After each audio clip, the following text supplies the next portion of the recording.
is found. Sister, keep on sowing the good seed.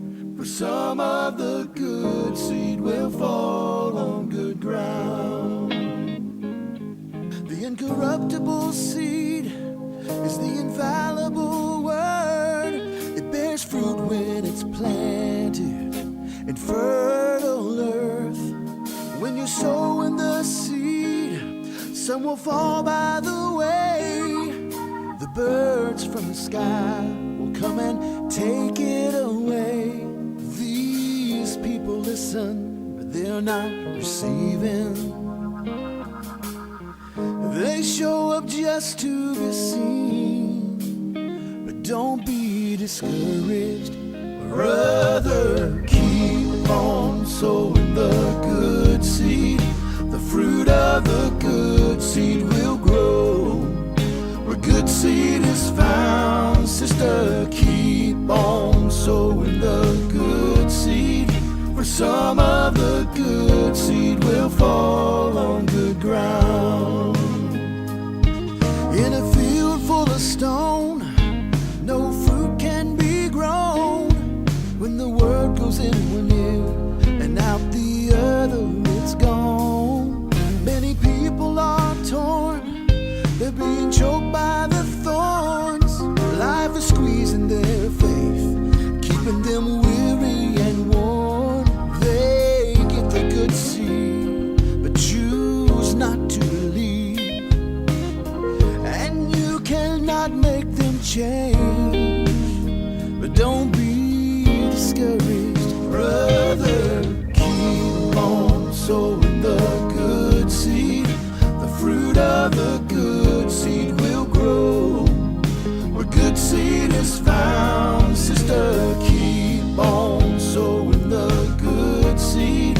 For some of the good seed will fall on good ground. Good ground is where the people are found, who will live by the word, who will lay their life down. But they're not left alone, because the thorns and the stones are still there, but they don't care. Brother, keep on sowing the good seed. The fruit of the good seed will grow where the good seed is found. Sister, keep on sowing the good seed. For some of the good seed will fall on good ground. Brother, keep on sowing the good seed. The fruit of the good seed will grow where the good seed is found. Sister, keep on sowing the good seed. For some of the good seed will fall on good ground. For some of the good seed will fall on good ground.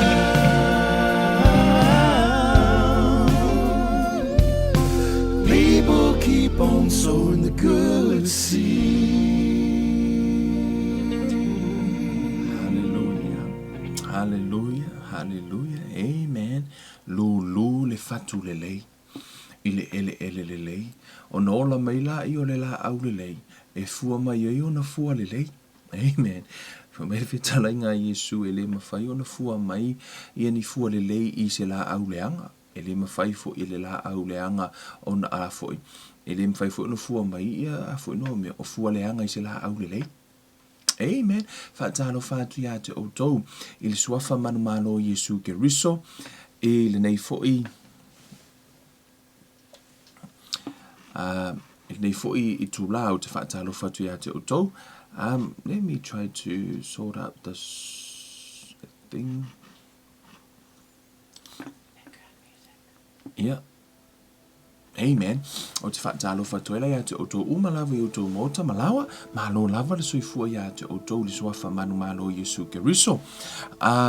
o le toi so ino o le tātou, tautua mla unanga le Kevin Life Ministry, i tono lo mahota mo lo lawa, me se fo ia whaingato po ingai. So o se whata whaitaulanga iau au nā le atua, ma so o se e kali si au whapeona, no manu i le atua i le nei aso, matu ina hatu, le ngato, si tātou patunu, o tātou ainga, matu langa o lo iai, ia le tātou savaringa whaleanganga, ora nei foi la i tū la, te whaatalo whatua ia te otou, o na le atua mālore fōlau ia te otou, mālore tautua, ia a tonu nisi o te ngā teimi nei le huli, ia laua whai ia whai ngā tau maftanga fo i o toa nai, ia le toa tele, ia o nisi foi tā whalololangi, ia le ua mua mai le awanoa e whapeo na tātou whai prokalame whaatasi ai, ia i mafuta i fo i le nei tū la. Ia a whai fo oile whatua e mafuta ma ina ua mahea le tātou prokalame, so teimi la fiafi ana nei para lava teimi la e mat mai mo proklame nei faatalo fatu ya te o to le suafa man malo Yesu Kristo na o sta sanga vai am fai fo yo na e faatanga ina lungo lau timeline e share to le tato proklame nei e ona o se talo sanga tu ina tu yo taftafa ya e pule a o lau timeline a le fina ngalo ai ya o le fusia o ya e fia fa longo talo ile tu ai ho atu le upo le tu i to tonu lo loto malo fina ngalo ia mawhai o na hao ngā lana upu e maua i se whamanuianga i lauloto ai maise ia mawhai o na hatangia i lo wola malo soifua. Amen. A tātou tatalo i nei tu la ia maamatalia fo tātou prokalame e ala fo i le upu a le atua o le sao fo i lo wola whaleanganga nei fo i vanga le uli tātou tatalo le tuan mātou tamā whaafetai i lo mana malau taita inga o whaapion taita i melo mātou wola malo mātou soifua. Sio mātou watunu, le nei ua mātou toe au lia mai ai le nei tu la, le toi so ino le mātou prokalame, toe a matalia foi, ia walawa foi lo mātou ola nau mo lo mātou fia whalongo i lo upu, tatalo i lau fio i lau whaunga, ia whapeo na o atu lau upu tamai loto mawhina ngalo o lau whanau o e o whaafonga mai, ia whapeo no o i le upu le ola, ia pa use ele le lei, ia pala ma ia fua mai ai se mea le lei, e vi ia ai o fio ni fua o lo mātou ola whaaleanganga e o lo whapeona e sa ili mai ai whaamanuia mai o e tamai lau upu ma whahuu mai lo nei tangata a o whapeona tala noa ta tala o mātou mata whailoa mea lilo lau a fionga e meise au a fionga e ante i mātou ono le sua fo o Yesu Kristo o mātou wole ma pala au o tuai nei amene ma amene Hallelujah. Amen. Hallelujah. Ole nei le atatou o te fia whamalosi a te oe pe o te fia tara noa fo i a te oe mai le fionga pa i a le atua. E tusa male te whaau tala ina God's incorruptible word ia po o le fua e le pala ia po le upu a le atua le tano ili tuspa ia. O le ala o le a whapeona tātou tala noa i fo i ma watu foi o se whaamano si au ia te oe malau sāvalinga e le nei foi vai yaso ia me se foi e ina o le vai yaso le tātou sāvalinga lo tātou wola atoa lava ai amen a whai o i lau tu spa ia whaftai le atu o leo ua mawhai ona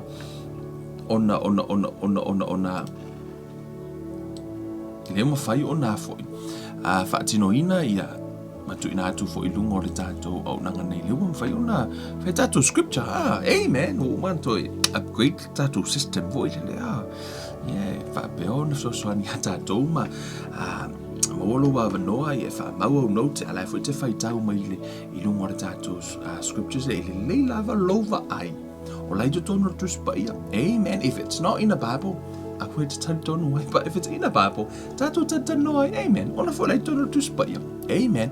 O le fionga pa ia le atua. Whamele tala le tu spaia. I tu tono le tu sia fata, o toro na mata upu e iwa fo upu se furu, fo mai o le mata ui le atua.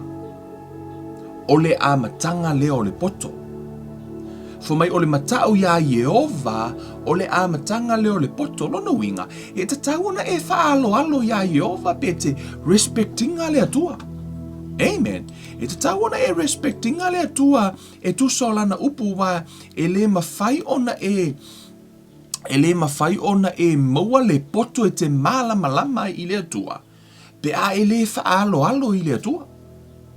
Amen. A ele ava i le atua, pe te ava i le atua. O lou ava i le atua, o lou ava le ilana upu.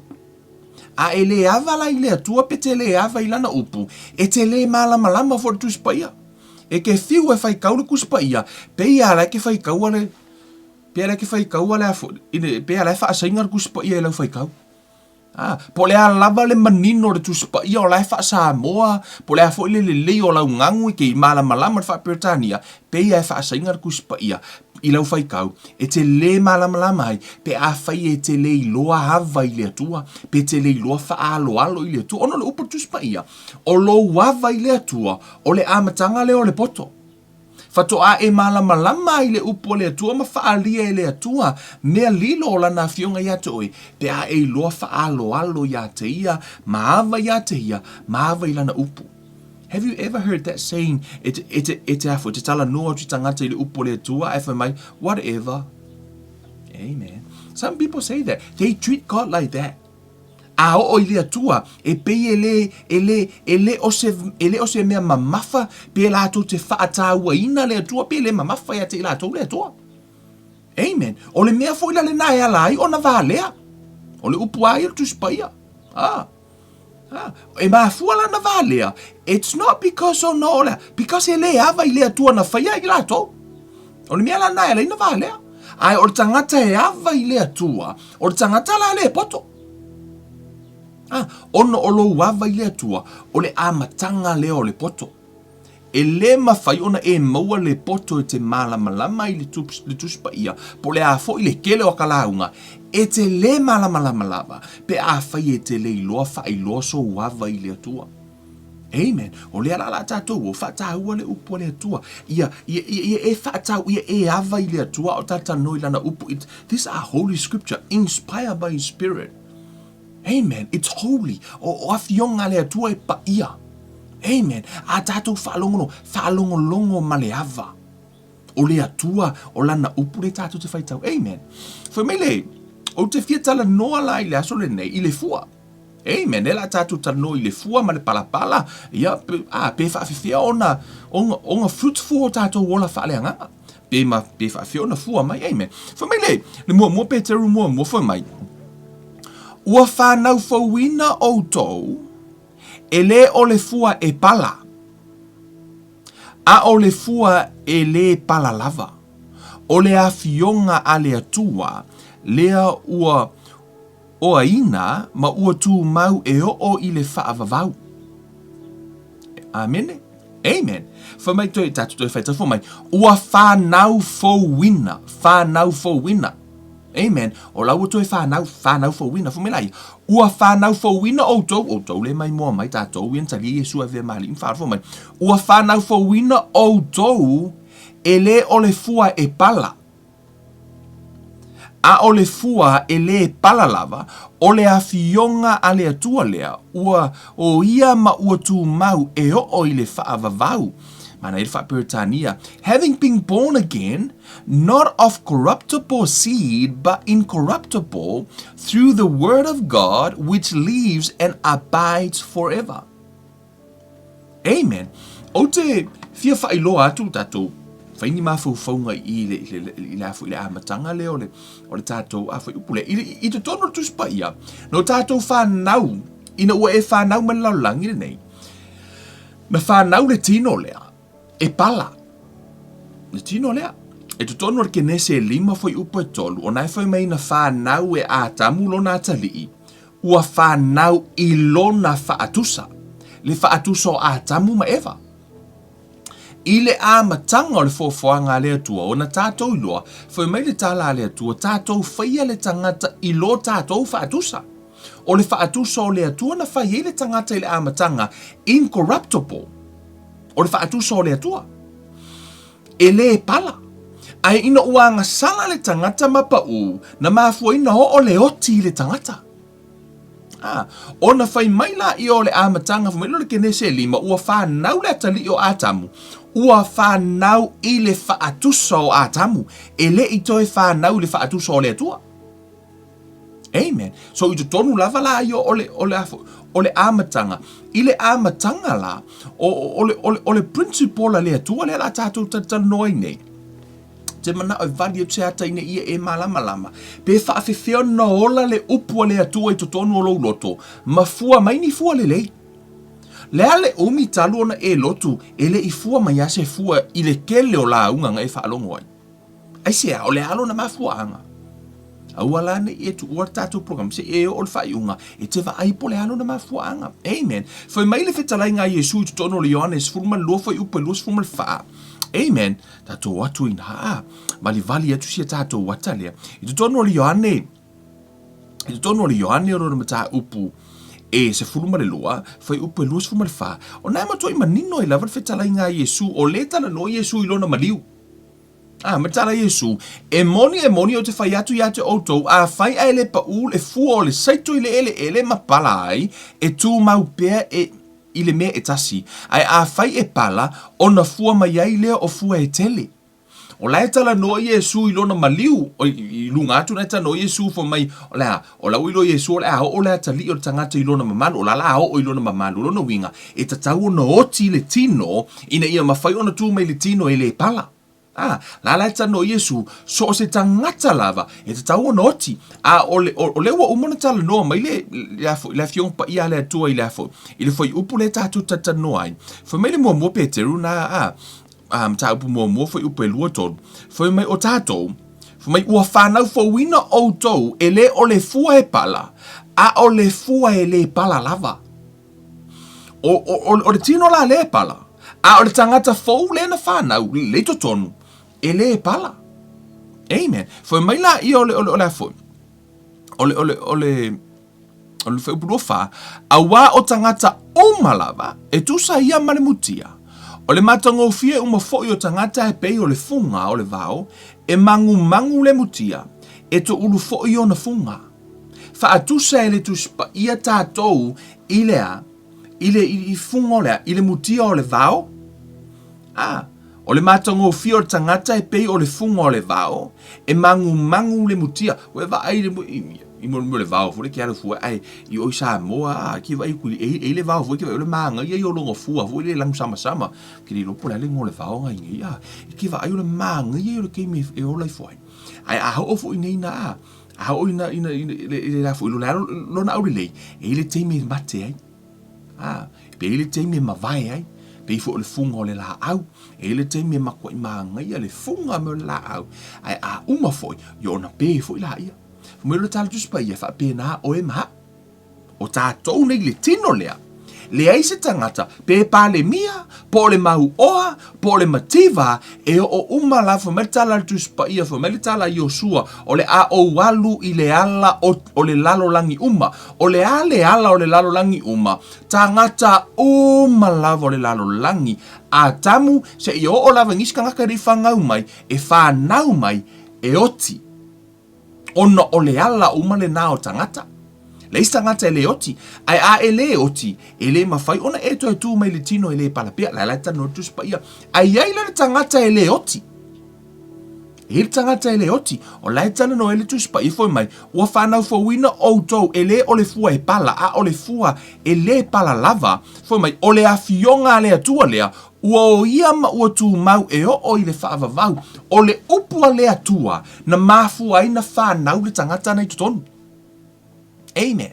O le upua le atua na e whaalongo ai, na laina e whaia le tatalo o le whaolatanga, na whanau la loanganga, na whanau mai le upua le atua o le tangata la le nā, e le pala. O le tangata fo le nā, e le oti.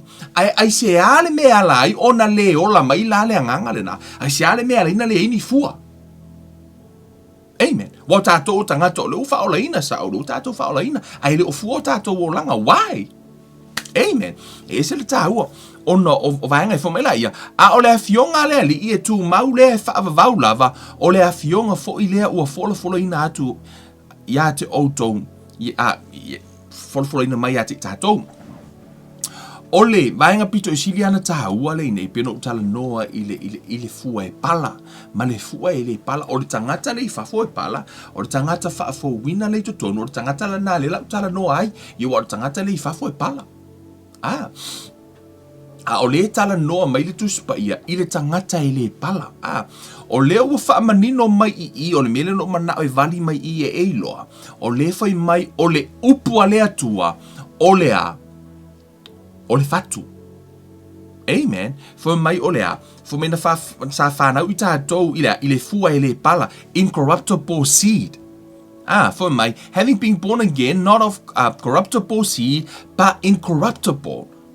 O le fua e le pala, le upu a le atua.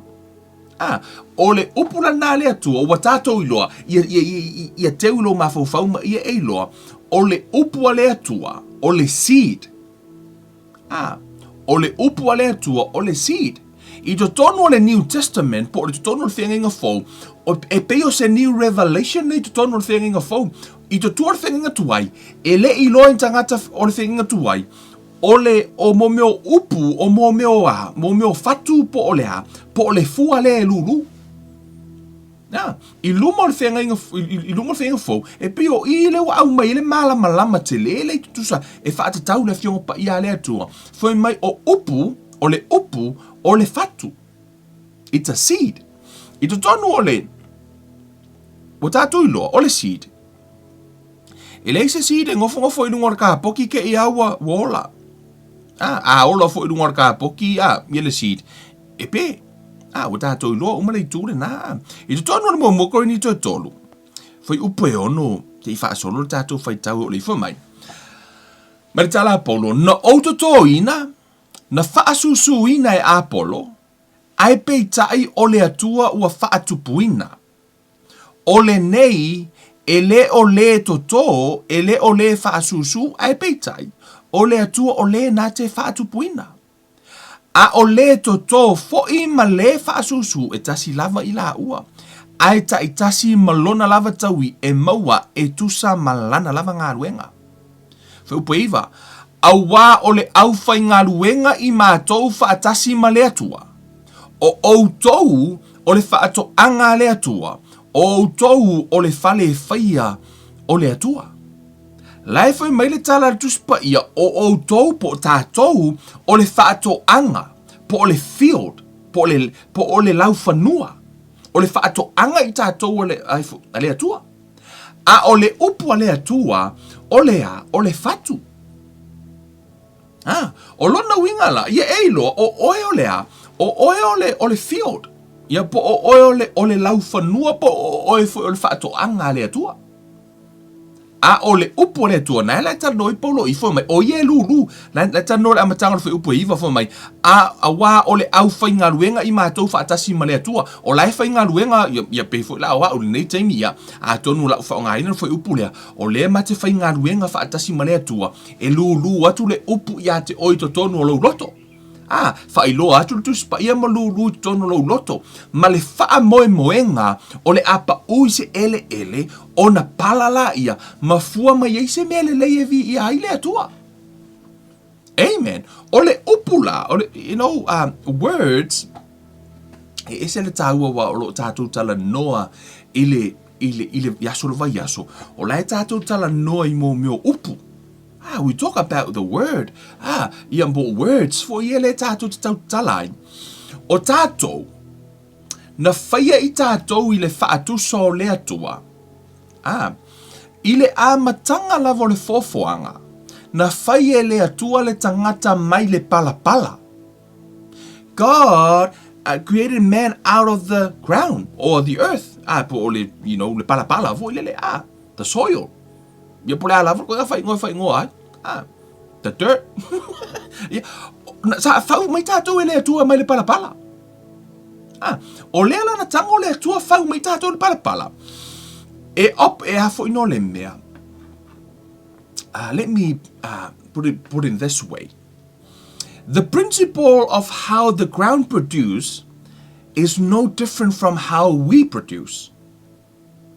Po o le whainga whaavai, o le fofoanga le atua i le palapala, so o se mea to i le palapala e ola, e whaapena fo i la tātou, o oe, o le lau whanua ona na whai oe le atua i le palapala, e le ai fo i la se sengo le principle, I to tono le lalo langi le nei, o le principle po le whainga whaavai o le atua na amata mai le amatanga, e to tō o na ola la ia.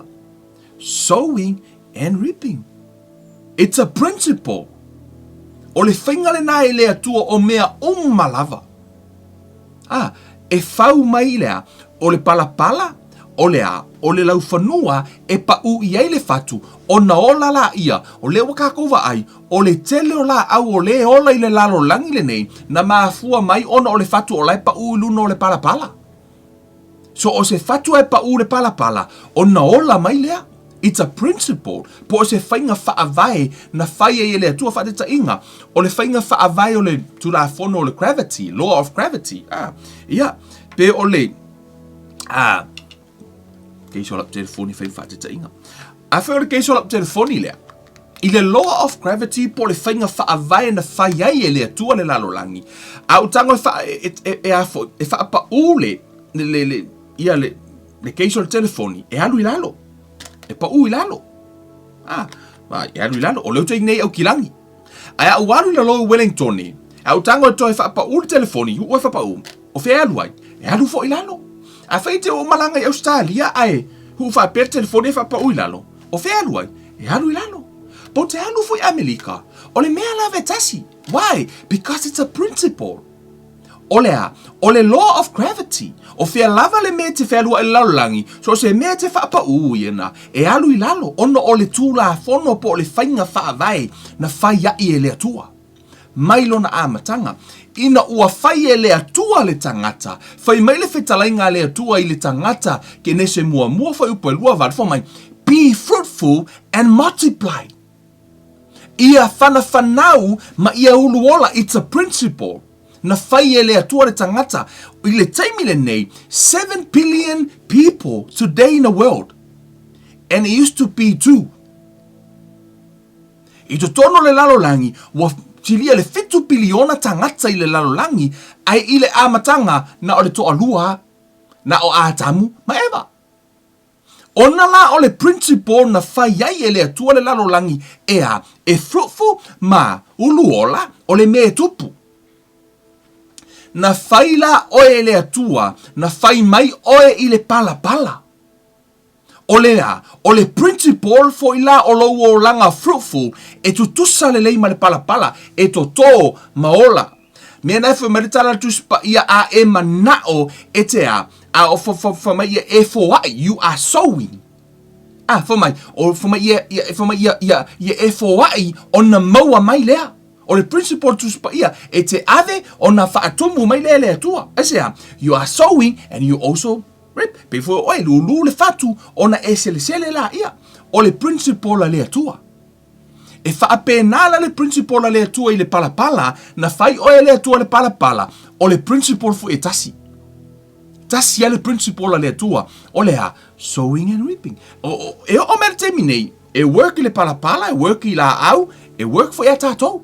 Tātou tangata, la fu e tano tuspa ia fo mai o oe o le lau whanua po o oe o le whaato anga le atua e lulu i aila na opu. E tutusa e afo ino mea. A o la ina fua mai le opu a le atua e fua mai le ono o oe o le afo o le whaato anga i po oe fo o le palapala. Na whai oe le atua. E le I whai e le atua se tangata mai se aulo po se a lio po o se a.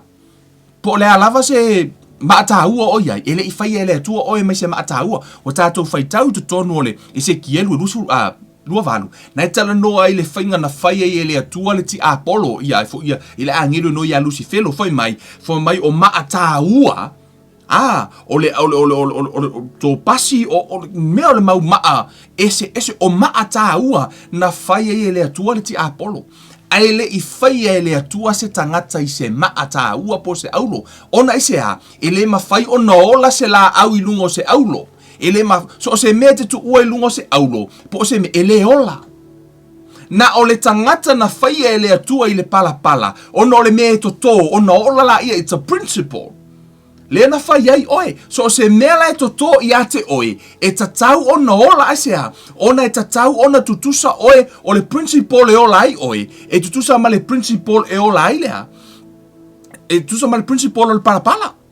Same principle. Ona na whaia mai o ele atua. O tau I loa ele whana nauni a ngelu. Yeah. Ele eise a ngelu e whanau. Aise a. Ona ele reproduce se a ngelu. Ona ele I whaia ele atua I se palapala. Pe na whaia ele atua se principle whaapea. E whana whanau ini a ngelu. He create them. A o le tangata na whaia le atua tangata e toa lua. O le principle la le atua o le sowing po o le a. Po o le mele o le toto maola mafua. Le na whao ngā le tangata ona na whaia le atua mai le palapala. O le mea o lai le principle lea. I le lalolangi la o tangata po le lalolangi le nei. O le lalolangi le nei o le principle le na o le sowing and reaping. So o se mea lava na whaia le atua. O le mea le na e afoi. E te lulu sele sele. Lulu sele sele. O le mafua angala e alai, ona le ai se tātou sele selenga. Ona le ai se tātou mea o lulu. Mea foi na ala ina fai mai le tala tuspa ia. O tau fai tau le tala apolo le fai mai. Va ai oe le nae ngaoi. Fai mai fai le tangata nae ngaoi. E alu e fai ngā luenga ina ia mawhai ona foa I atu ye o matua. Ina ia mawhai ona isa na mea foa. Si, fai mai le tala tuspa ia. Oe le nae te ngaoi. Aluea, whainga luenga, e au mai se fatu ina ia mawhai ona e lulu. Ina ia maua sau sele selenga. It's a principle. Ele o whai mai e te alu te whainga luenga. Inga ia mawhai onga kele ainga ukupe ma no. E sea, o la lawe tau mawhai le tuspa ia ta tai le tangata. Ile principle a e fia manuia. Fo hai ona e mawala ia o le principle le na o le malo o le atua o le whainga wha vai le na whai ai e le atua le lalolangi o tangata e uluola peno whai atu le o fitu piliona le lalolangi angale ko o lua ka ngaka sa iei mua ai ona o le principle o le pala ma le uluola po o le whainga le ona o tātou na whai mai pala le la vala tātou te ola i le teimi le nei. Amen. Ele ese fo ila le principle le nei peno fai atu. O le principle lava po le whainga wha vai lai ye le palapala. E fo tato na la ta no mal tu spa ia ina o sau fo ile atu ile lalo langi le nei. Ona o ia na whai le principle. La fo ina sau le atua sau lu le fatu ile loto le tangata sea because it's a principle. It's a tau ona lu ile loto ina ia hola mai. Me fona fa metala Yesu e tatau le tutono le mua Korintios fulma lima I think 53 verse 53 ia na tala no e tala tu spa ia fo me o tatou tino ele e a fo tatou tino nei pala fo mai e ao ina oti le tangata le e ao na pala ese ina ia ola me tangata ele pala pea. O la tala no le afo il tu spa ia fo mai ole oti fo mai ole fili le ele I fa ato ila loina ole oti o uma na fa ato ila lo Yesu ai le fa ko ila lo oi se ilonga lava tatu tu mai il tino ele pala o la o tatu fa ato ila loina lo la le oti pa so fa il temile nei o le principle lava le tu spa ia so se tangata lava e tau no oti ina ia mafai ona tu mai le tino ele pala pea o le principle tu spaia pe o le fatu neta no tu spaia fumere tala Yesu li honest ya suma no fa mai ele ma fai ona ola se fatu pe ale pa use ele asea lai lo Yesu o le principle e tatau e o yate ia la ntala no Yesu lo na maliu mena na fa mai Yesu ele ma fai la fai Yesu na au so ina o lo Yesu o ya la maliu fai lo ina na au so ele ma fai ona ola se fatu pe ale pa use ele ma pala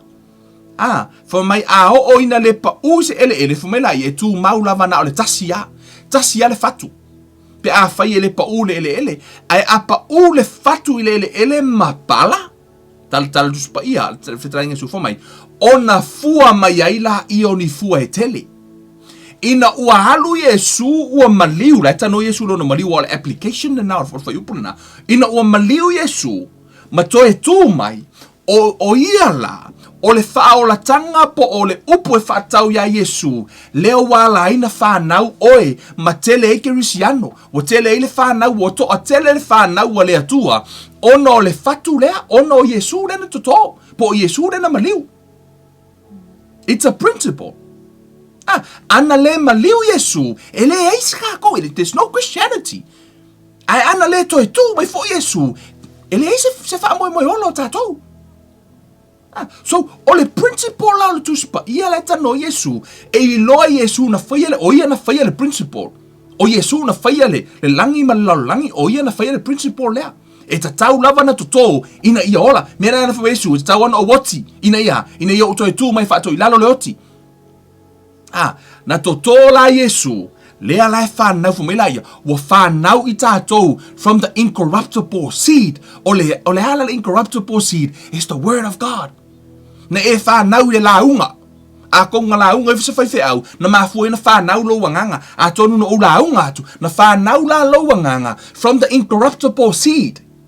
Ele I whanau lo wanganga. Inga ua e hae le maunga. Penga kokongi so pasi se ke anu mamao ai. I se me kong whaiwhesa ngā ruenga ke le inga I e whangau fawinga. No. Na e whanau fawina. Ina ua e whaia lea. Na ua e whaalongo I le upu. Ia ma whanau I lo wanganga. Nā lai tala no ele tuspa ia. O le tangata na e incorruptible. Le la tatu tata noai, ai se ala le mea la ina le, ona pa u le fatu yo tato loto, ai le ola. Amen. I tono le tusia le. Sa o tomo fai fa manino I tu e lua o le upu le atua o le seed, fa me na whanau I o tato wanganga. To e fai mai le tala Paulo, le tano I Paulo, fa me o tato o le fato anga le atua. O tātou o le whaato anga le atua. Po o oi o le whaato anga. I tātou ola, I tātou le luka e valu. Amen. Mana ia I ole, tātou tala noa. Ina I foi upu I e tāua. Amen. Foi upu e wha. E tano le tuspa I e fo mai. Ua wha poto ina mai le moto o tangata e tō tele. Ua mai I a te ia mai le a ai ma le a ai. Ona whetalai atu lea o I le whaata oto. Ua watu le tangata lulu saito, e lulu wai ana saito. Ua ia lulu saito, ua pa uwai isi I le awala. Ona so lia lea, ua aina fo I e manu felelei. Ua pa isi I le mea papa. Ua tupu, ona mangu wai lea, a wā e le su, a ua pa isi I le vau itit, I le vau tuitui, ua tutupu faatasi ia, ma le vau tuitui. Ona fetine ia I lea. Ua pa foi isi I le ele lei, ua tupu, ua fua mai ta I se lau I fua. Ua fetala I atu ia I neimea, ona alanga atu ai lea, o le ua iaitalinga e whaalongo ai, I nā whaalongo mai ia o ia. It's so interesting, ia le whamatala ina Yesu, e wha palapala, I tu ai ngā palapala. Pe wha foia, wha leo ina nisi o le loto, tātou, I le application o tō tele. Fo mai e whala, ia lau tangora whaonga, e toa whātangata, na wha alongo I le upu. O le toa tolu, mai le toa wha, e le iai ma se fua. Ele I maua le result. O le fesili, ai se ha. A o lai ai le pala, sa maua le result. Amen. Tato ua mua e whamatala mana, I le whamatala ngai Yesu, e manino le whamatala ngai Yesu, o le upu, lau to e tango Yesu to e whaamanino, le whaata oto, fo mai la ia, wa o fesidi ile au so o le wingo le whaata oto, mai Yesu, fo mai, o le whaata oto le nei, o le saito, o le hawhionga le atua, o le upu le a le atua. Le foi upu lau ke whai kau au kia oe, o le mea le nā ta o le saito, o lau la unga le whai akunga, o le saito. O leo lau lulu. Fo mai la ia, o le whaata oto le nei, o le saito, o le awhionga lea le atua, o tātou iloa, o le upua le atua, e whaingoina e tuspa ia, incorruptible seed, o le seed e le pala. O le tangata e pala, o le tangata I totonu e le pala, le na whanau mai le upu e le pala. Amen. Ke nor kala vo ila kako isa mo fo mai e pala le maa e le pala le kala. Do you know that's true? Ele pala se kala. Amen. Ona o le tala, e spiritual, se umaka kala ngoe le mena. Fumila ia. O le fata oto le nei o le saito, o le hawhionga lea le tua. O e ile awala, o e whaalongo ia, o nā aluane ai lea o le ti Apollo ma ave e se ina le upu nei o lātou roto, ne I whaatua tua ma whaolaina I lātou, o i le mea papa, o i lātou ia pe a whaalongo i le upu, ua talia ma le fia, a ele aini o lātou waa. Ua whaale tu maulo lātou whaatua, ua o atu i aso e whesoso ani ai, ono ese, o atu i le aso e whaoso inai, ono ese ai lea. O le mea na pa i le vau tui, o i lātou ia, he ua whaalongo, ua o atu ai, ona fetine ia ai lea i mea e popole ai, ma o loa ma mea whaafia o le olanga nei. Ona le o lea ina matua o lātou fua. Pei tai, o le mea na ile ele lei, o i lātou ia, o e na whaalongo i le upu ma tausi i ai i le loto ua whaamaoni ma le lei, ona fua mai ai lea ma le ono sai. Amen. Hallelujah. Hallelujah. So walu tatana no mua i le foi upulea. Ona le mana ia i ole la foi. Ai e le mori mau a mātaio e le tala lava le tasi tato wall tu sia mātaio au mai le point of view a mātaio. Ma tua o tau lena mori mau luka le mta upulea. Ei foi le mori mau a mātaio suma tolu. Le foi mori mau a mātaio i le whaata oto lava lea ia po ole. Mātaio sfulu matolu. O lea la foi ea foi. E mori maua ia i le whaiwhata oto i fo mai.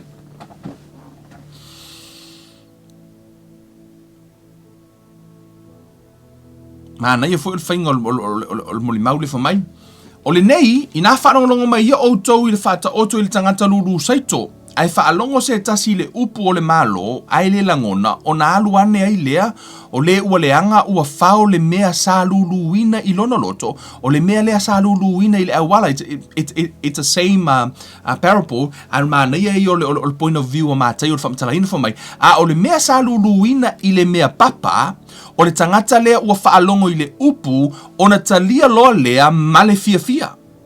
Ua le aini ia a ia te ia.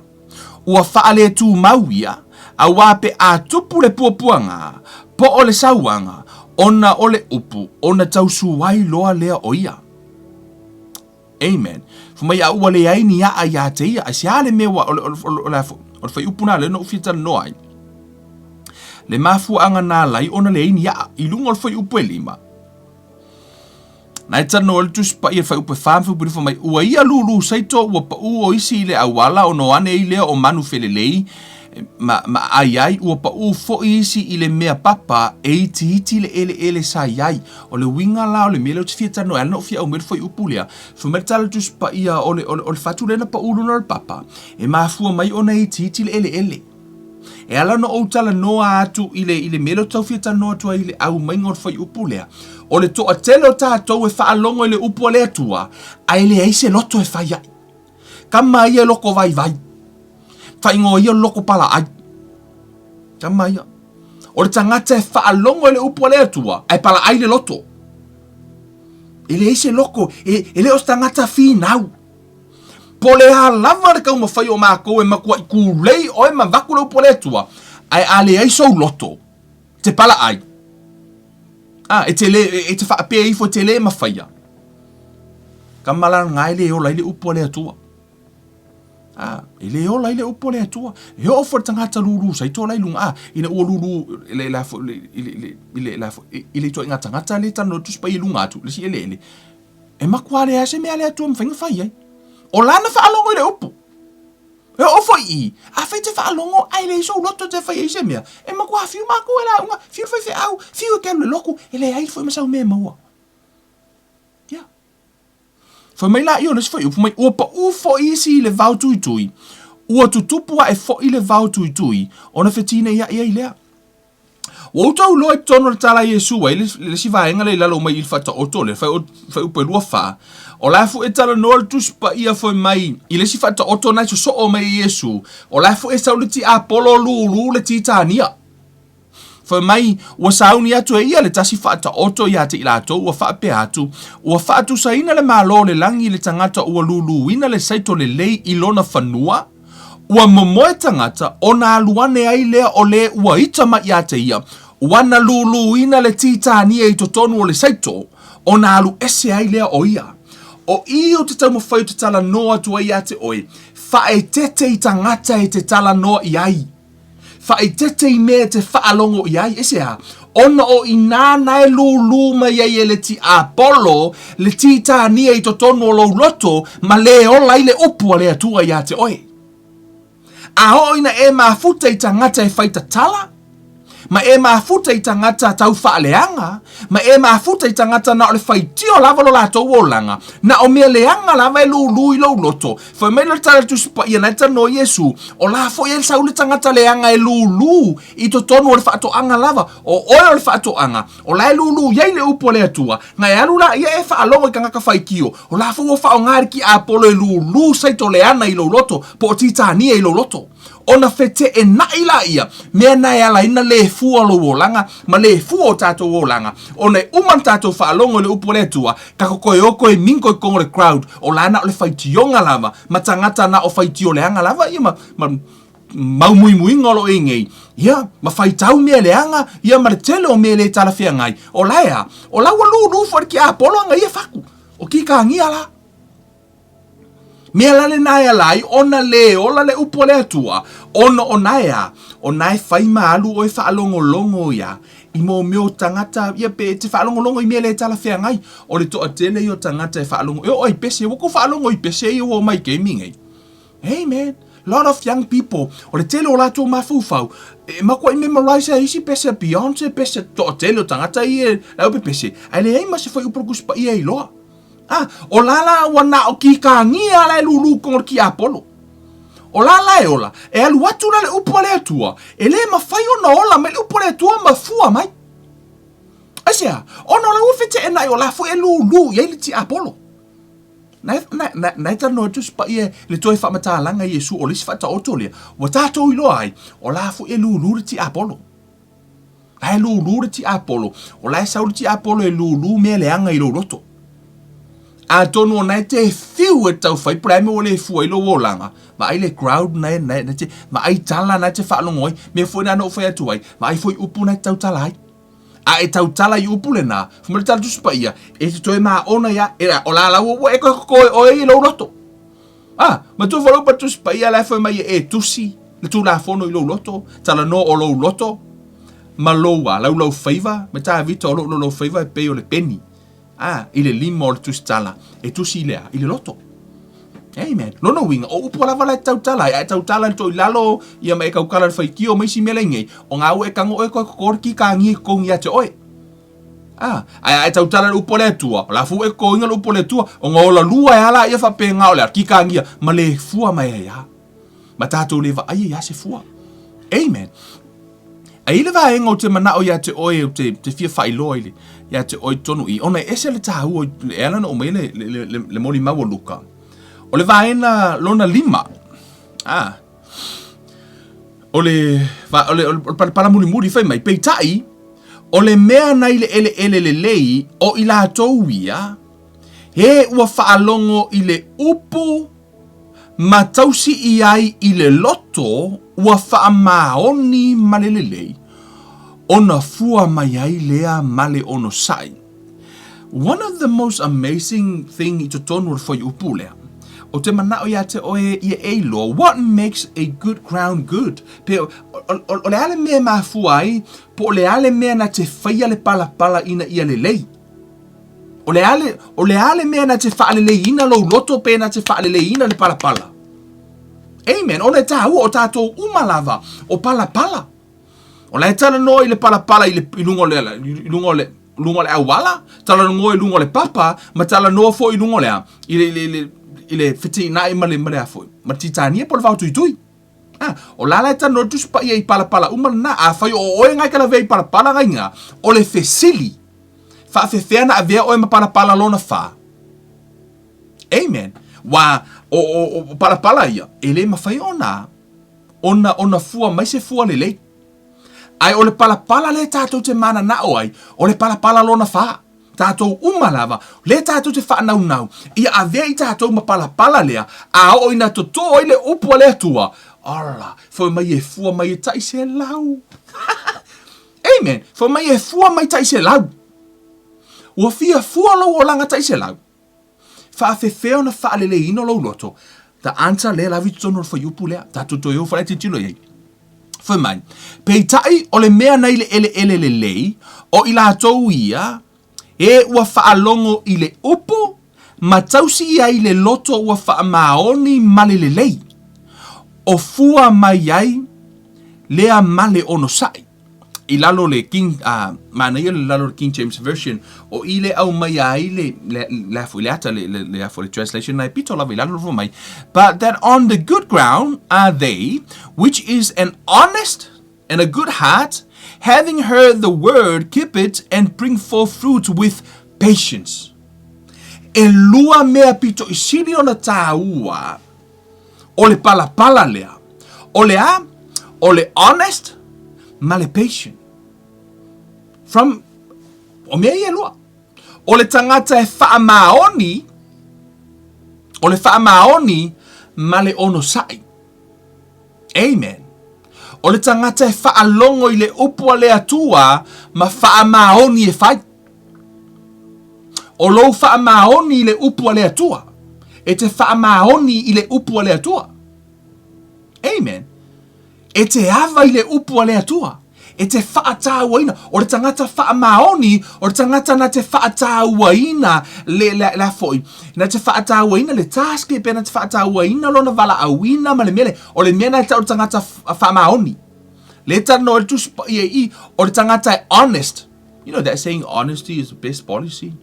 Amen. O le tangata e honest lo na loto. Te moa ia tā vita. O le honest yo loko o kamanga.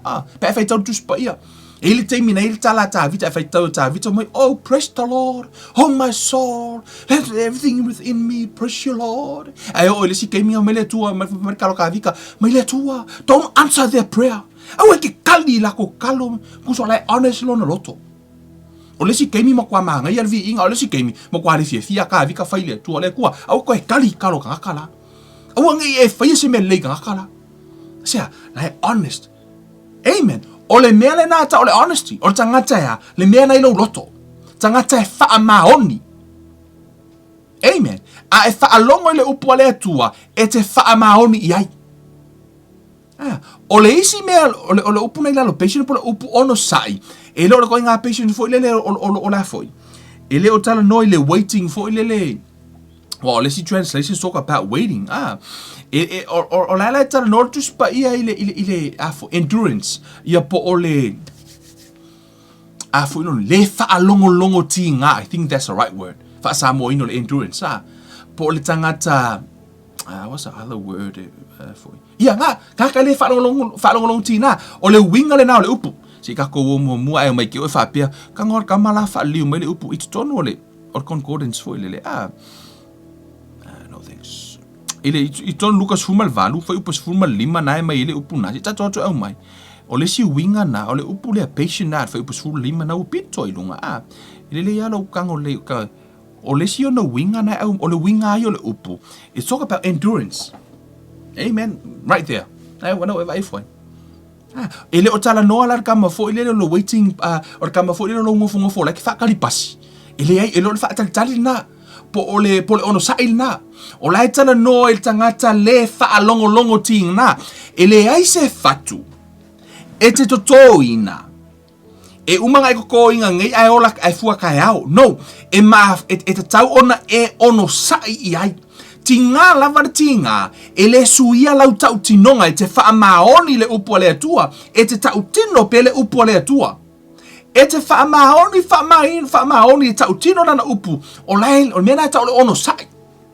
You hold on to the word of God. O lai te tau fia le upu o le tua. O lai te ono sai. O mea lai e lua e tāua i le palapala o le palapala le lei o le whaamaoni ma le ono sai. O le whaamaoni i le upu o le atua, a tātou whaitau i lunga isi foi upu nei i lunga o le si palapala. Si kako o mua lai e pei e scan mai palapala i. Foi mai. Toi whaitau tasi mai a. Si tātou e vai le upu leo le whaamaoni ma le ono sai. Whamai, o le whaata oto le nei, o le saito, o le awhionga lea le atua. O e le awala, o e na whaalongo ia, o nā luane ai lea o le ti Apollo, ma ave ese le upu na i o lātou loto. La sa whaalongo, na o lātou langona le upu o le atua, ai lātou te le i whaatāua ina. Amen. E le whaamaoni o lātou loto i le atua. Ja, kusa a fe te le whaamaoni se mea, e a fo ino le mea, ele iso na tāua. Ele o maua le tangata lea. Ele o maua le tangata le se fua se a, na whaalongo, ala na whaalongo i le upu. La saona langona. La saona langona. Ai a ona whaapeo o tangata na te whaamaoni, e mawhaino ia ona ia tāofia. Mea nata o tangata whaamaoni, o tangata e whaalongo, ona ia tāofi lea. Tāofi le mea na watu e le atu e te ia, pe tāofi le upu na ia whaalongo. Mea nata o tangata whaamaoni, po tangata honest. E honest i le atua. Amen. O le tangata le nā. I te tonu whausunu mai, o e i le mea papa, o i la tau ia, pe a whaalongo i le upu, ua talia ma le fia, o i fia, si i lima. O kelo ka ngaka whapema sengo wa ai, a si i lima, ka se mo lunga o lima. O maa ngi o leo ke kele ia. Pe a ofo ina, e whamela tala tupa ia, ua whaale tu mau i la tau, i whaatua, pe a ua o yaso e wha oso ina ai. Ono ese ai lea, o tangata ia, le tanoi, e le i whaamaoni, they are not honest, o lana whaalongo i le upu, makua i fia, praise the Lord, amen, Kevin, ngai o le upu o whaalongo, e kangi, ai aho olo ina tofo ina, e te le whaamaoni le upu na e whaalongo ai, wa ana e whaamaoni ai, e te taofia le upu le na, pe o le ale tofitofinga e o ia te oi, e te taofi ale upu le nā.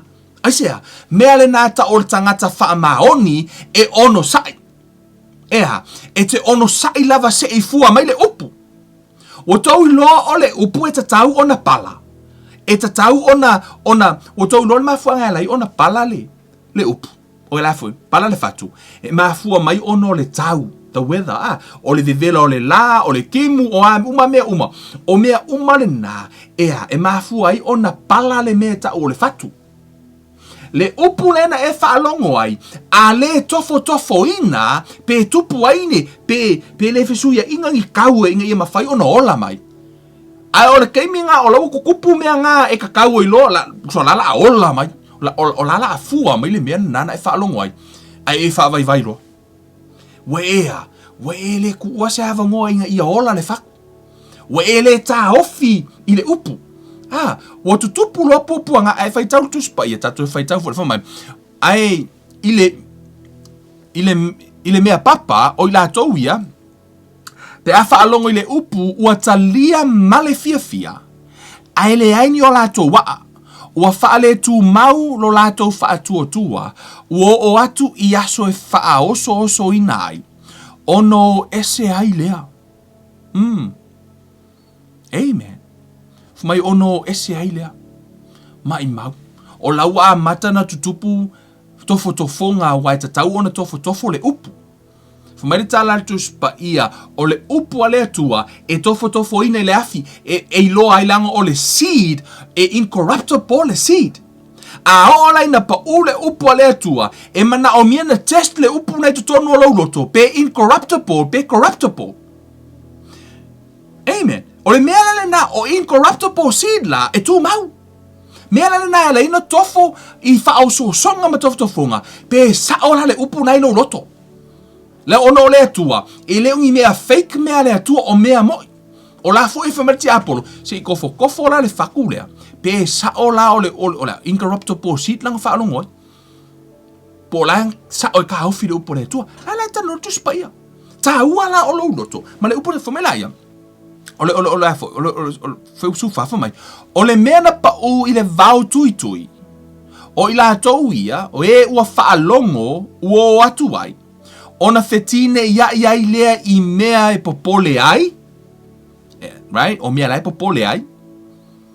Wa le si le me wa la ina to tele nisi wa fa vai vai ile atua o ngolai ko anga ile loku ala kele me ala popole ia ile loto popole le fangau popole I pili mai kalafu popole ile me o le kokongi o le fale o la la vai popole e nga kele I mo foi upor tu spa ia la foi mai au to te popole se me tasi ai fai loa mai te talo o le foi upure na a foi o nai mo o ile popole alo e su al foi upura tu spa ia ma e mau ai au e te popole ai fai loa.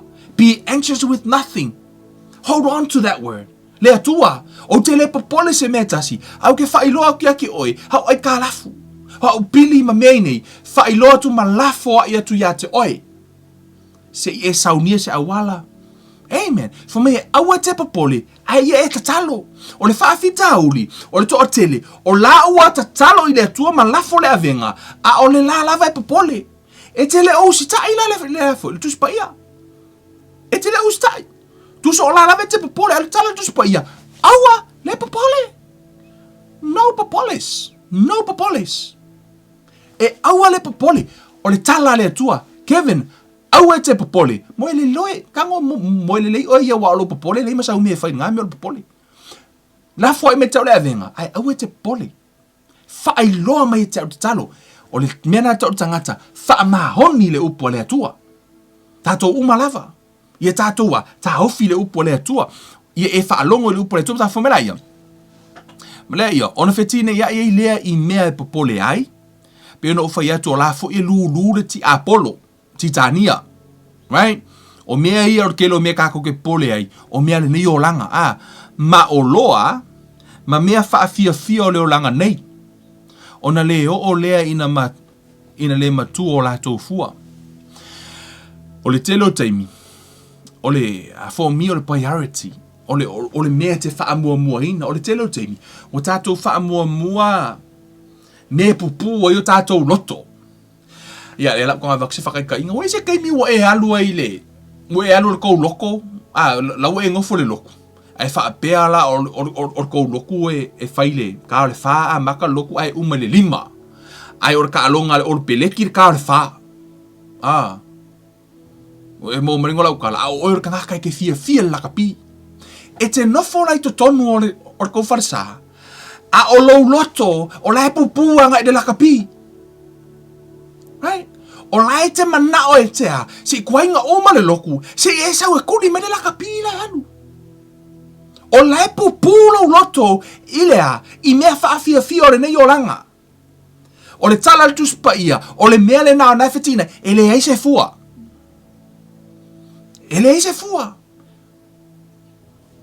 Esia, e te leo whaalo I le atua. Pe te whaalo I le atua marana upu. E le maua fo I la se fua. O mea nai pupu o i o tātou loto. Have you ever been into church? Ke mi fongale o lai ke kongo le loku. Kwa inga uma le loku. Se o waru ka fia. Aia. Si leo tia te oe le tahua o lau mea ai. Nai no le tahua o le upo le tua. Me tāwita. Ina ua ofa me tala ai fo. Jeremia. Ina ua o maua la upo o aia o le o loa tahua. E tahua la le tangata o le atua. Le upo le atua. Awala le pupu o tātou loto I meo leo langa le nei. I lo ngofu I kakongol wharasa e ave lau vi inga I le atua na whaia le langi ma lo langi. Ma whaia oe ma wha manuia e te oe. A lai kisi o lima. Kwa inga uma. E si o wanu le maa ngai o le mako mea ai lai whai. Kurikuri akuri mea lea. No. Mea nā ta o le pupu o le loto. O mea matui na. Right? So mei lo tala tuspa ia. Ua lea kupu ai le. Seiko. Ai o le ele le leila le tara noa I le tuspa ia. O le honesty tangata e wha maoni le loto I le atua. A ngofo I tutono le loto a vivi I le atua. Nei se me wha lavi. E vivi I le atua. A wha alongo I le upu. E wha alongo I le atua. E wha alongo I usitai. E manao na te maua me le upu le atua. O tangata wha maoni o tangata e wha alongo ma whai. O tau lua tangata wha maoni. Whai lau wha nau. O tamaititi te vai tunga e kuria fese fe au e alo e fai uma fe au ringei e te fai no ino tangata fa mahoni o le tali fa mahoni a ka me kikire o lo fa ngau a kure furu ipu e ke la ku ele mamar furu ngo ipu ese a la pu loko manga o alo ngo furu ma PlayStation nga o fai mene ese te ta o tangata na ele o tamaititi fa mahoni a o tangata te tudia fe au ai mai he ana fai me na ta tangata fa mahoni honest Amen. Tangata e wha maoni lo na loto. Ile mea la foi. Na te whaia. Ole mea pito sili foi o na tāua. Ole honest and patient. Ole o na foi. Ole a foi. Ole usitai. Ole a foi. Ole wha maoni male ono sai. A foi no ne mea. Aua e te wha vai lau tau tinonga. Amen. E tutupu whaingata. A kongo ngai ki wa amata na e tau tino ina le upo le atua. A wa amata fo inga sauri ki a pole kofo o i mea ngai ki kau kingo inga. I am rich. I am healed. A nā lawa te vai o nai te mai. O nai tofo le upu. Matala tuspa ia. E tupu le tofonga ono o le upu. Lala uma fu enti tupu mea ono le upu. O lala wa tofo. O le tangata ono saila. Po o le tangata endua. O le tangata le faa longo ti ngā. Endurance. Like tonu sume. O le tangata la le naia e fu o le ele le na. That makes the good ground good. Po o le awala le na te faa le ina le pala. O le faa mahoni ma le ono sai. Lua mea. 2 ingredients put together. Okay, poli. Le pala ngai oi. Amen. O oe la le fato anga le atua. A e mana o e ola matupu le upu le atua. O le principle le atua. O le toto ia ola. E toto ono tato no fai meni pala. O le principle na le atua. E mana ola le atua ia toto la na upu ia te oe. Ma ia ola maila na upu. Fa a feo na avea oe pala le lei. O le fa maoni ma le ono sai. Le faa longo ti ngā. Right? O le tangata e faa longo le upo le atua. O le tangata e faa mahoni. A e alu e fai mei le atua. E faa mahoni lo loto i le atua. Amen. Mea la nata o le tangata faa mahoni. Po le pala le lei. O mea le nai te fau ai le mea ta o pe a foi. Ke luru inga kamanga i lo loko. A vea ai oe ma pala le lei. Amen. E ta ua. E tahua i o vaenga i no tano tuene. Ia a velo loto se pala le lei. Ia pa iai le upo le atua. E te wha mahoni ai. E te ono sai se i fua mai e se a. Ona i le ise me to tōnei. A e fua mai tai au. Ia e iloa. Ta tau ona umi ona e nofo i le upo le atua pe a tofo ina. Ia fua mai. Ia e ono sai ai. Anai matua. Ngai alawa i lunga kako foi upu. Wha mahoni ma le lei. Ona fua mai ai lea male ono sai. Amen. Mana ia kongo King James is talking about. Like au mai i vaenga i lua ole honesty. And patience. E tahua. Ina ia a velo loto. Ma loto lele. Amen. O kama ia. A o po le ale ke lo mea ke vai ka wha maungi le atua. E ke vai ka hofi le upo le atua. A kofo inga i whai mai le upo lo atua e whapea. O ke ka hofi ai. Amen. O ke ka hofi le upo lo atua. O le tangata le na e wha maungi. O le ele leila le na. O le ale si upu. Pauanga upu ke mga o ke mangkuanga. O lo wha mahoni le upo le atua. Po o lo whai o lo na whina ma e ta hofi ai. Ta hofi le upo lau tau tinonga le tanu tuspa ia. Po le are tofo ina oi. Awanga isu ia e lau tau tinonga. You hold on to it. You hold on to it. Asia, se e ono saia. Se i fua mai lau tau tinonga. Asia, mertale tuspa ia, God is not mocked. Fa mai o le atua e le ulangia, o le alava le me te lulu, e te sele, e te ai i fua ulangutu, e te lulu le upo le atua, e te sele o na famele le upo le atua, o fea lava le meo te awina i le upu, e le fo i fua mai, ai manuia le meo te awina i ai. A totola le upo le atua i ate oi, ke manuia, au ke pole, I'm telling you, e te manuia, o oe, o le whaato anga le atua, o lo loto, o le loto le lei, o oe o le pala le lei, speak that by faith. I am a good ground. O hao o le pala le lei. Amen. O le upu la le atua. A fai, ai te iwa le fua mai le upu le atua i lo olanga. E le ono o le upu. Ai ono le pala. Test the ground. Amen. O le telo teimi, o tātou tu ua uma i le atua mea uma. Ai misi le kako pat, o le tātou respond i le upu le atua, produce fruits. Po le tātou tali atu le upo le atua o inae mafua ina fua. Ai a whai e te a, o lau responded e te le wha maoni mai e te le ono sai le upo le atua, au alangi e wha pe mo se fua. No, e le se fua. Asea, e te le o wha maoni e te le ono sai. Ai a whai o ora tangata te wha maoni ma e ono sai. Ma ua le fua. e maua le fua. O le tuspa ia, a whai te lulu le anga le lei, e te sele le lei. A whai te fia te whai wo, e te lea wo. Ai sea, because o ora tangata fia whai wo, me tangata a fia ora tangata e te whai a wha le lei au wo, e te lea wo. Te lulu, a whai ora tangata matata ata, ora ko kere whio kaka ia oi, a whai ora tangata wha fia snop, awala te hita pa whai te ratu wha me tangata. Ai sea, o nga whai o nga whai ke wha o nai te lulu le wha e ke sele fo le wha Yeah, ata nei smile voi le. E to tele tangata ya. E mai foi ata me te why? Because you are sewing.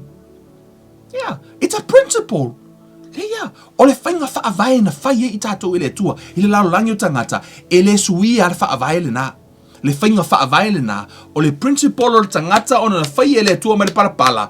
So, reformela, e tala just pa ia, God is not mocked. Whatever you sow, you reap. A e lulu le tino, se le tino. Se sele loti, ai lulule ile anganga, se sele le ola whawawau. Amen. Ia a vea lau loto se loto le lei, va ai lau loto, ma ai lau loto wha mahoni le upo le atua. Fumele tala le tuspa ia o lau wawa I le atua, o le amatanga leo le poto. Ma fuono tātou le maua, se wha alinga ma se poto mai le atua, o na tātou te le o awa ma wha alo alo I le atua. Ai tātou te maua, ma tātou fumele tātou supa ia, if we honor God, God will honor us. A o na tātou wawa I le atua, e wha mua fo I tātou e le atua. Amen. Creator. Le atua na whaia langi malau langi sau wha mua oe.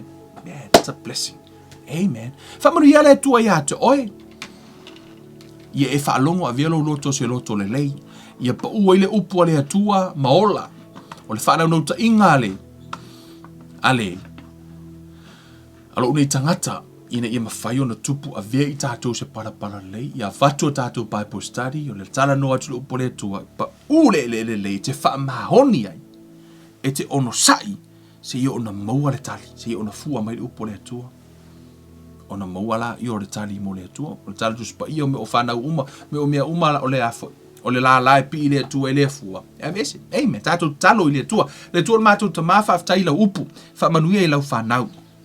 Whaalongolongo a veo lātou loto se loto le lei, o lau upu o le fatu e le pala. Ia pa ui o lātou loto, ia whaapeona langona I lātou, tama I o lātou whaamaoni. Maua le whaamaoni, lau upu whaamaoni o lātou loto ia te oi. Po le a lava lu I tau ma tofutofongo le o langa, ma me o lo o lu e le o leanga I o mātou loto. O lo mātou whaamaoni ia te oi, tama ina ia mawhai o na ola, ma ia fua mai. Tama ina ia whaapeo na fua mai fua e vi ia I lau o fio e ala I lo mātou ono sai se ia o ina fua mai upu o mātou tau tinonga I o mātou wola. Tama whaafo I le vi inga I lau o fio tama e fo I pere vi inga I ate oilo mātou o tua. Tu maua ti ate oile vi inga nei ma se ia o I le whaavavau lava. Amen. Hallelujah. Amen. Ia, o le tātou whi au tau mori le nā mo oe sa moa e nei tū la, ia, o le tamu whai e mawhai ona ho atu fōi a le sao le prokalame nei, ia, wha mahalosi a te oe I lau sa valinga whaalea. Nganga tātou whiloa I le aso, a whiawhi le aso lua, I le tātou Bible study, ma toi so oina fōi o tātou awa. O ngoro tātou tata no pe I le pule I po le mana ia tātou upu o na ese tāhua o vahenga I te lea tātou mtaupa. I'm telling you, aone MC le tātou Bible study le aso lua, o le awha manuia fo I le atua, pio no whai atu o le upu o le atua, o le oloa tāhua, a tātou wha maoni I le atua I lana upu. I'm telling you, e ola o tātou, e ola le upu o le atua I tātou wola, e malo lolo tino pe a whai te wha maoni I leu tau tinonga ma e tū mawai, ma e ono sai, se ia ho oina, se ia ona eva aiwa ato toa lo lo tino, that's a good ground. Ona atala no atu le whaamalolonga. Ta tauna whaamahoni lo loto I le upu le atua. Lai loa I le atua, wa ile skangaka. Kua ianga o mahalosi o koe fo I whaile mea lea. Ai a whai te whaamahoni le atua. Tuaina o mahalosi, ai se ia o walu au auna I le atua. Lai loa I le atua, whaamahoni lo loto. Ma ia e ono sa I e lau tau tinonga. Se ia ona wha atoa ina oe. O le mea lana ata o le fua. Amen, lau fua mai le upu. Whamanu ia le atua ia te o tau sa moa whaafetai mo le siaino le tātou prokalame I lunga o lau timeline na o se vaenga o te talosanga atu ai. Whamanu ia le atua ia te o tau umalava tātou wheloa I le aso lua. So ino tātou prokalame o Kevin Unuiva le nei. A lofa tele mo oe sa moa si o ainga pele. whaasoifua ia.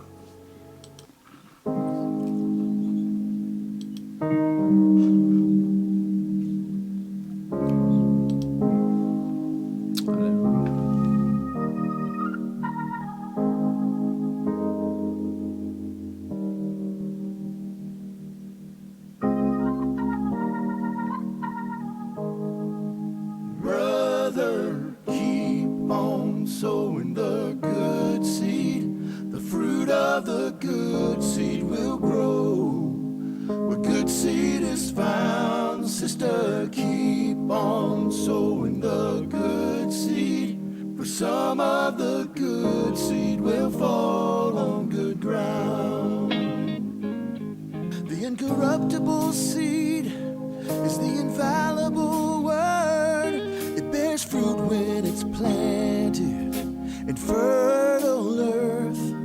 When you sow in the seed, some will fall by the way. The birds from the sky will come and take it away. These people listen, but they're not receiving. They show up just to be seen, but don't be discouraged. Brother, keep on sowing the good seed. The fruit of the good seed will grow. Where good seed is found, sister, keep on sowing the good seed.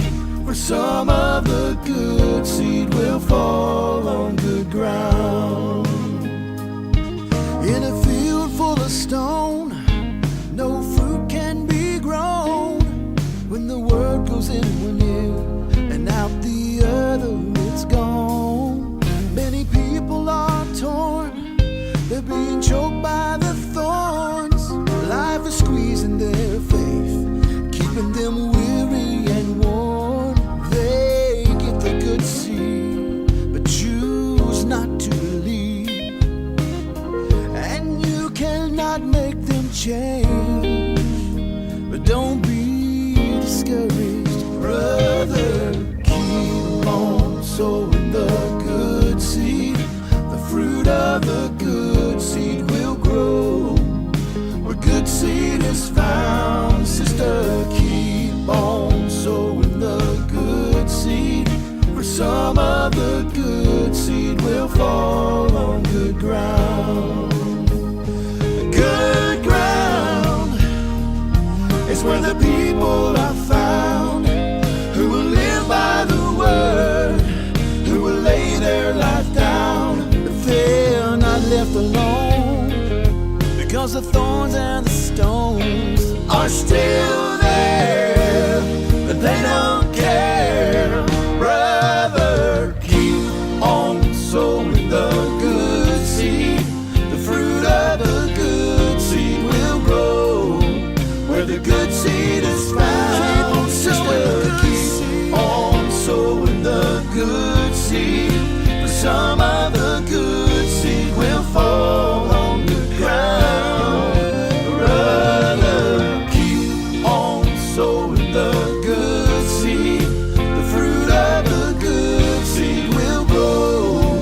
Where the good seed is found, sister, keep on sowing the good seed. For some of the good seed will fall on good ground. For some of the good seed will fall on good ground.